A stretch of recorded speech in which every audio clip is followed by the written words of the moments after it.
We take leaders to zoos to teach them about humans. If we understand the zoology of humans, then suddenly the behaviour of humans is explained and the mystery of why we think and act the way we do is removed. Every species has a single attribute that allowed that species to survive, almost like its competitive advantage. And for humans, we survive because we're a big-brained social species. We went out there on the savannah in our ancestral setting on our own or with our small family group. We're out there with a clan or a band of others, which help to both share food and also to protect against predators.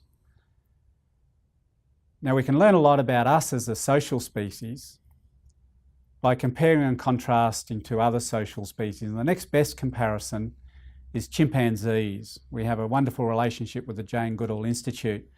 And so at the zoo, we're joined by the Jane Goodall Institute, and inside the training room, we first talk about chimps because they're the next brainier species to us, and they live in very complex groups. Their groups are characterised by multi-family, multi-male, multi-female, multi-generations living in large political hierarchical groups, and there's a complexity that comes with that.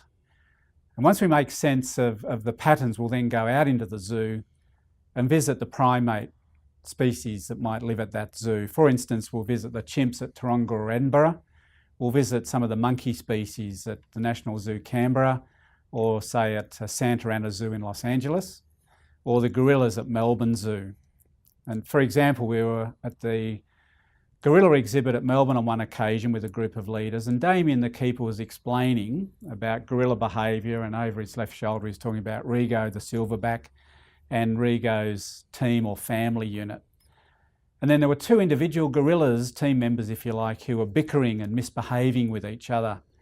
And this must have sounded very much like, for one of the leaders, his life back at the office. And so he asked Damien, what does Rigo do when two members of his team are misbehaving? And Damien said, well, Rigo follows a three-step disciplinary process. And the manager's jaws dropped, and so they asked Damien to explain. And so Damien said the purpose of three steps of increasing severity of discipline is to avoid the ultimate sanction, which in gorilla life is a smack, and obviously in our work life is dismissal from employment. So the first step that Rigo might follow is a glare. He'll look in the direction of the offending individuals, and that's usually enough to correct the behaviour. Now, if the glare doesn't work, then the next step of increasing severity is a cough. He'll vocalise in their direction. And so if the glare didn't work, usually the vocalisation fixes the behaviour. Now, if step 2 doesn't work, you'll go to step 3, again hoping to avoid the ultimate. And step 3 is a mock charge. He'll charge in their direction. And that's usually enough. 150 or so kilograms of silverback is usually enough to correct the offending behaviour. And of course, back in the room, what a wonderful discussion in terms of just the role of leaders to ensure functionality of the group. Like the questions were around, well, what if Rigo doesn't? What if he doesn't embark in any discipline at all, or he's delayed or procrastinates for too long?